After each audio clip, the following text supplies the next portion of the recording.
You're not alone if you felt this way.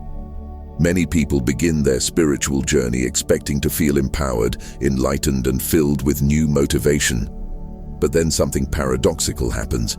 Instead of feeling elated, you feel lost. The passion that once burned brightly fades away. The goals you used to chase suddenly seem meaningless. Something inside you collapses. This is a critical phase, but it's rarely talked about. Carl Jung, one of the greatest psychologists of the 20th century, called this the dark night of the soul. It's the point where your old self is being dismantled, but your new self hasn't yet emerged. You're caught between two worlds, no longer belonging to the old but not fully grounded in the new. There's no motivation left, because you're learning to live without the illusions that once drove you. So how do we make sense of this stage? How do we keep moving when everything seems to be falling apart? And what can Jung help us understand about what's truly happening inside? In this video, we'll dive deep into Jungian psychology to explore why spiritual awakening can sometimes leave you feeling completely unmotivated, and why that's not a failure, but the first step toward truth. The moment everything changed. Somewhere along your journey of awakening, maybe after a piercing spiritual insight, a gut-wrenching collapse of everything you thought you knew, or just a split second of crystalline clarity, you felt it. A shift.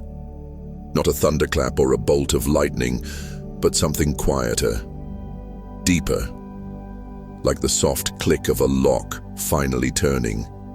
You saw through it all, the lies we tell ourselves, the societal loops we keep spinning in, the deafening buzz of the world that we mistake for truth. And in that moment, it all stopped.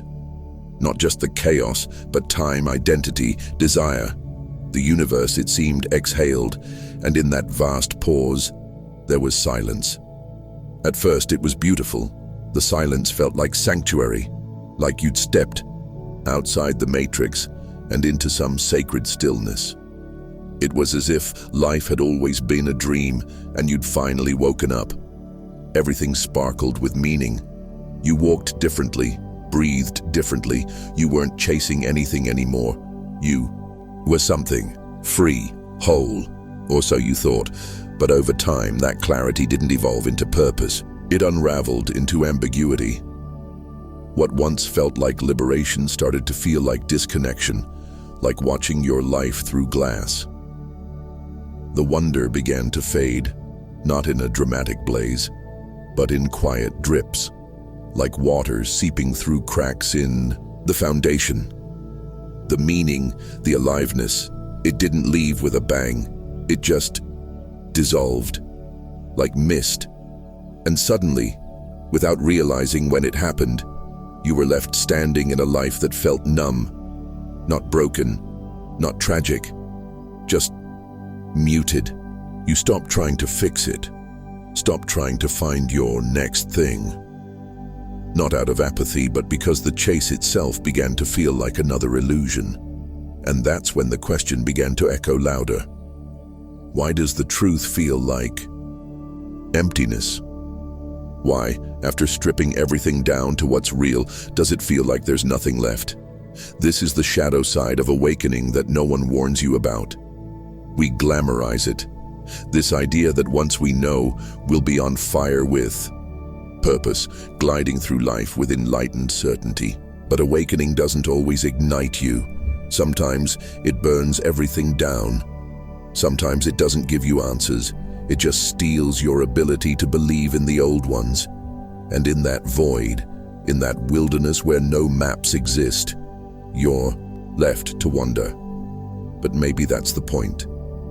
Maybe meaning isn't something we find. It's something we create after the illusions fall away.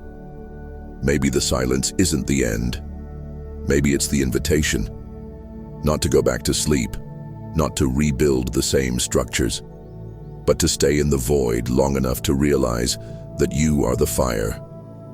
Not the flames that flicker and die, but the spark that lights them. Let me share a story.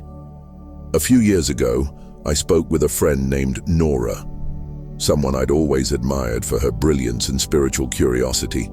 She was the kind of person who devoured books by Eckhart Tolle, Alan Watts, and Krishnamurti, underlining passages and scribbling notes in the margins.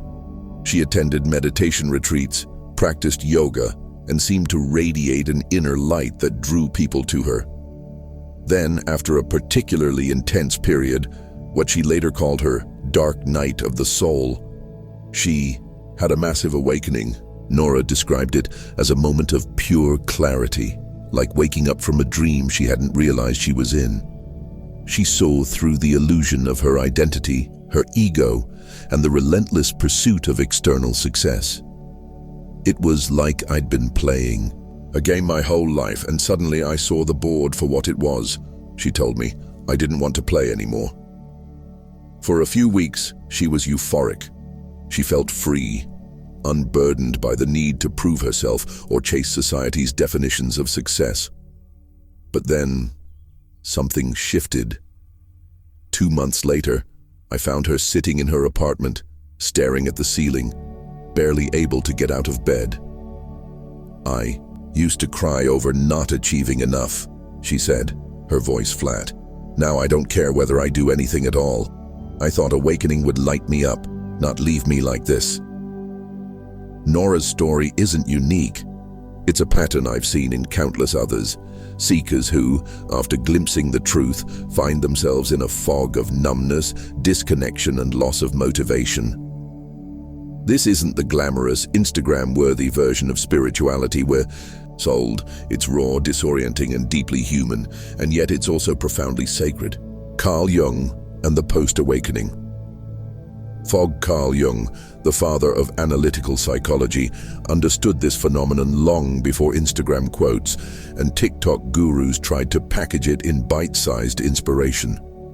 He didn't call it ego death or shadow work the way we do now, but he grasped the raw psychological reality of what happens when the unconscious surges into the light. One of his most famous quotes cuts through the fluff. Enlightenment doesn't come by imagining figures of light, but by making the darkness conscious. It sounds poetic, almost mystical, but if you really sit with it, it's deeply unsettling. Because what he's saying is that true growth doesn't come from adding more light, more positivity, more affirmations. It comes from staring straight into your inner abyss and not looking away. This is where so many people get blindsided. Awakening is sold to us as a kind of personal upgrade, a clearer mind, a deeper sense of peace, some Instagrammable version of Zen. But the truth? Awakening doesn't elevate you at first, it dismantles you. It doesn't feel like climbing a mountain. It feels like the mountain collapsing underneath your feet. What you experience isn't bliss, it's loss, confusion, the quiet, creeping terror of identity disintegration. You wake up, yes, but to what? A world where your carefully curated self, the one you spent decades building, no longer makes sense. The job that once defined you feels hollow. The relationships that used to fuel you, suddenly strained by your silence, your distance, your inability to pretend. Even time itself feels strange, no longer a linear race toward achievement, but something slower, heavier, surreal. And in the ruins of that old framework, a void opens up. It's not dramatic, it's not cinematic, it's just empty. But here's where Jung's brilliance shines. He reminds us that the ego doesn't vanish in this process. It doesn't dissolve in some flash of enlightenment. It lingers, stunned, disoriented, stripped of its compass. It still wants to act, to plan, to chase meaning, but it has no idea what any of it is for anymore. This is the psychological wilderness, and it can feel terrifying. Yet Jung didn't see this state as a failure. On the contrary, he believed it was the only way to access your true self. This in-between place, this liminal zone, is the birthplace of individuation. It's where the false self dies, yes, but it's also where the authentic self begins to emerge, slowly, painfully, honestly, and not in response to external validation, but from something deeper, something earned. So if you're there now, in that void, know this: you are not broken, you are not lost, you are between stories, and that's not a crisis, that's a rite of passage. The sacred pause, a misunderstood rite of passage. This post-awakening void, this sacred pause, is one of the most misunderstood phases of the spiritual journey.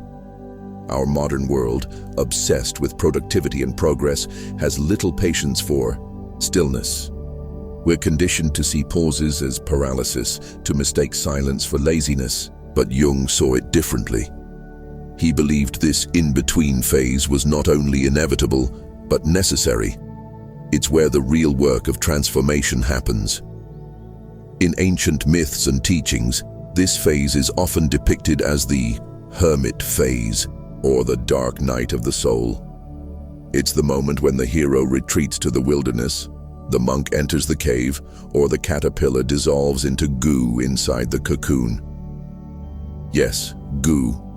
Not a butterfly yet, not a bug anymore, just a formless, in-between state that doesn't hustle, doesn't produce, doesn't perform. It simply is. This is where the ego panics. It craves action, identity, and direction. It wants to know who you are, what you're doing, and where you're going. But the deeper self, the soul-level center Jung called the self with a capital S, has other plans. It whispers, "Let go. I'm building something deeper." Jung had a term for this psychological shift, enantiodromia. It's a Greek word meaning the running back and forth, or the process by which things flip into their opposites. When you awaken, your inner pendulum swings from ego-driven striving to soul-level stillness. You go from "I must do everything" to "why do anything?" And this swing, though disorienting, is sacred. It's how balance is restored. The trap of spiritual bypassing. Here's where modern spirituality often gets it wrong, even with the best intentions. We're flooded with messages that sound empowering on the surface. Follow your bliss, think positive, high vibes only. The promise is seductive. If you stay focused on joy and good energy, you'll attract your dream life. And while it's true that intention and mindset shape experience, there's a dangerous implication lurking beneath, that anything dark, painful, or heavy should be avoided, bypassed, or drowned out with affirmations and crystals. Carl Jung would have waved a red flag at all of this. He knew that skipping over the darkness doesn't lead to enlightenment, it leads to stagnation. In fact, he believed the only way forward was through. He called it shadow integration, the courageous act of facing the parts of yourself you've rejected, feared, or buried. It's the grief you didn't process, the rage you were taught to repress, the shame that shaped your identity without you even realizing it.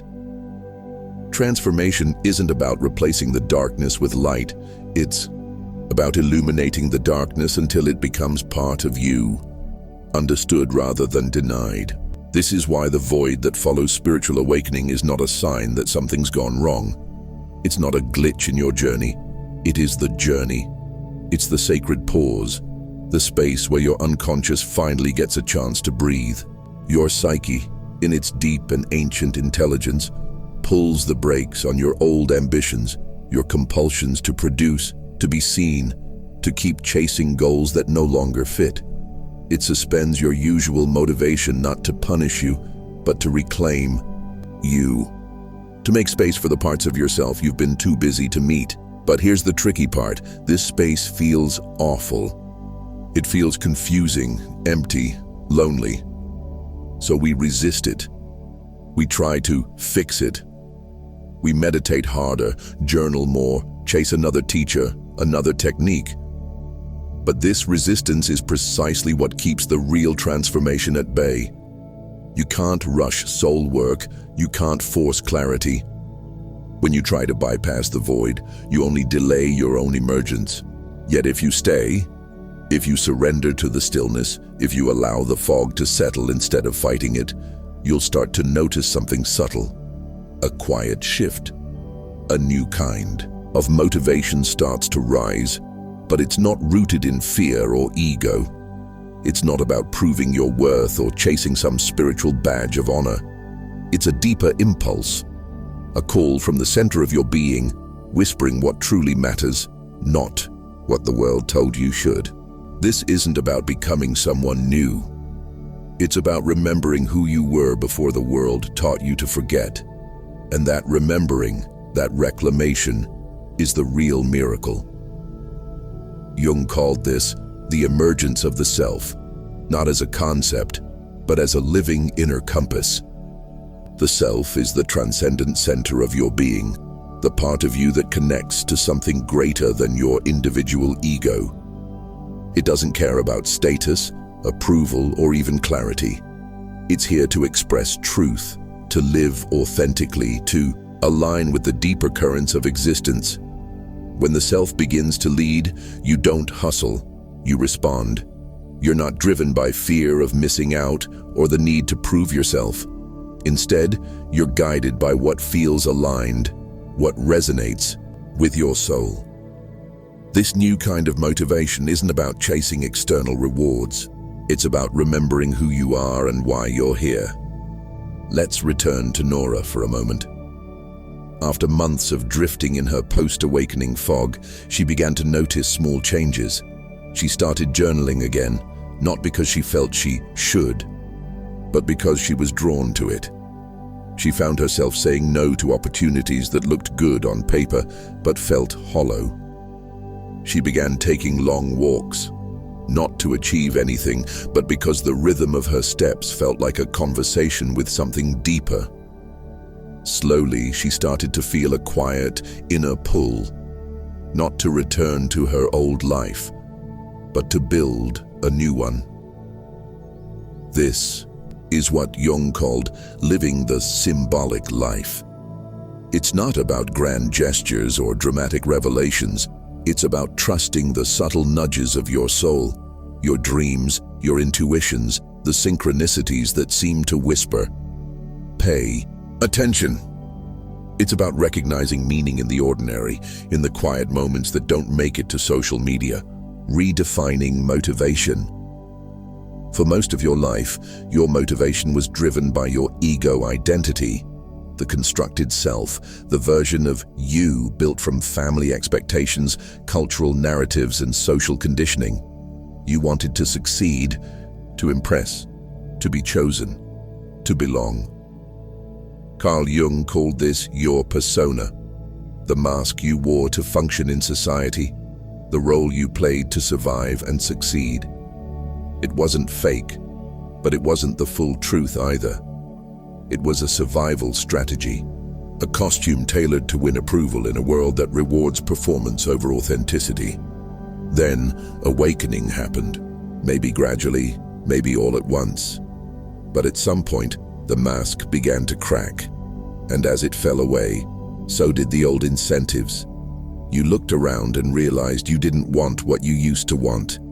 The goals that once lit a fire under you, promotions, recognition, prestige, even certain relationships suddenly felt hollow. Like chasing shadows. You weren't lazy and you hadn't failed. You simply couldn't force yourself to care about the script anymore, because deep down, you knew you weren't that character. You were someone else entirely, someone you were just beginning to meet. This is why the post-awakening void can feel so confusing, even terrifying. You haven't lost your drive, you've just lost the illusions that fueled it.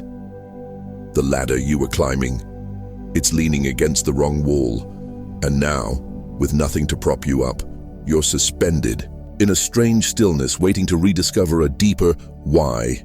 Jung believed we weren't meant to kill the ego, but to integrate it, to bring it into harmony with the deeper self. The self, in Jungian terms, isn't your personality or your performance. It's the vast inner wholeness you were born with, but spent your life forgetting. It's not interested in applause, it doesn't crave status, it longs for authenticity, and when you begin to align with this self, motivation changes form entirely. You're no longer running on anxiety or external validation. You're moved by resonance, by inner alignment. You create because something within you must be expressed, not because someone will like it. You work not to prove your worth, but to embody it. You begin to say no, not out of fear, but from clarity.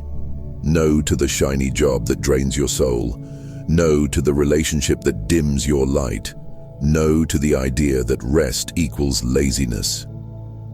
And here's the paradox. When you stop chasing the old motivations, something new, quieter, and infinitely more powerful rises. A motivation that doesn't burn you out, but sustains you.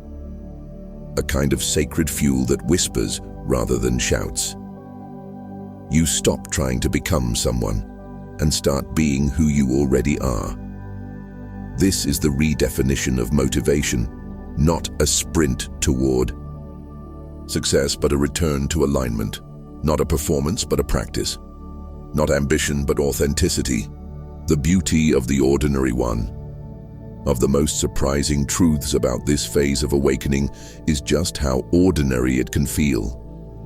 After all the inner storms and spiritual highs, you might expect the next chapter to be lit up with revelations and fireworks. But instead, it's quiet, strangely simple. Jung would say this is where the real transformation begins, not in moments of ecstasy, but in the return to the everyday with new eyes. When the self begins to lead, life stops being a quest for survival or success. It becomes a subtle unfolding of meaning. And that meaning doesn't always look heroic. It looks like presence, like peace. You might not be launching empires or downloading divine messages from the cosmos. You might just be making tea, watching the way sunlight hits the floor, feeling a deeper yes in your body when something aligns. You notice the conversations that nourish you, the creative acts that feel authentic even if no one else sees them. These aren't distractions from your spiritual path. They are the path. This is the new fuel, alignment. It's not flashy or fast. It doesn't spike your dopamine, but it resonates, it hums. It moves through you with clarity instead of pressure. It's a different kind of power, quieter but deeper. Jung called this symbolic living, not fantasy, but soul language. Dreams, signs, intuitions, inner nudges. You begin to trust the unseen. You stop needing every step to make logical sense because it feels right. That feeling becomes your compass. And that, quietly, is where the real magic begins. Practical steps to navigate the void. So, how do you navigate the strange, silent terrain of the post-awakening void? How do you move through the fog when your old compass no longer works and your new one hasn't fully formed? The answer isn't about fixing anything, it's about surrendering to a deeper process. Drawing from Jung's wisdom and the lived experiences of many seekers, here are some powerful ways to move forward, slowly and meaningfully. First, embrace the pause. Stop trying to escape the stillness. The void may feel empty, but it's actually fertile ground. Your psyche is doing its deepest, most essential work here. Healing, integrating, preparing. Give yourself full permission to rest, to be unproductive, to not know. Let silence be sacred instead of scary. Next, change your questions.